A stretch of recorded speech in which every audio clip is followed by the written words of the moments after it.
మన ఎందుకు రావట్లేదు అసెంబ్లీకి? ఆయన రావాలి కదా, ప్రజలు గుర్తించకపోతే నేనేం చేయాలి స్వామి?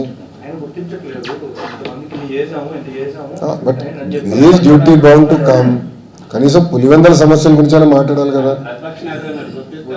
ప్రజలు గుర్తించకపోతే నేనేం చేయాలండి? ప్రజలు గుర్తించాలి కదండి. ఇప్పుడు ఆయన అన్నాడు కదా, గతంలో 4 ఎమ్మెల్యేలు అనుకుంటా, 4 ఎమ్మెల్యేలు నేను లాగేస్తే మీకు ప్రతిపక్ష హోదా కూడా ఉండదని ఆయనే చెప్పారు కదండి గతంలో. మళ్ళీ ఆయన మర్చిపోయారా?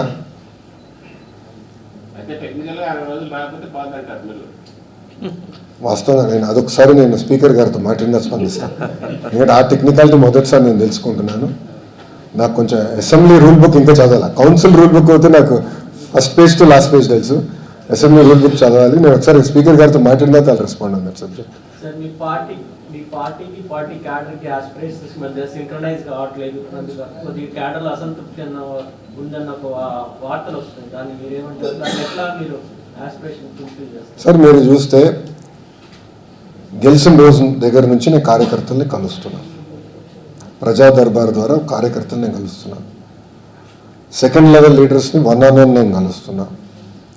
అంతేకాకుండా నేను జిల్లాలకు వెళ్ళినప్పుడు తప్పనిసరిగా ఒక్క నిమిషం పూర్తి చేయండి.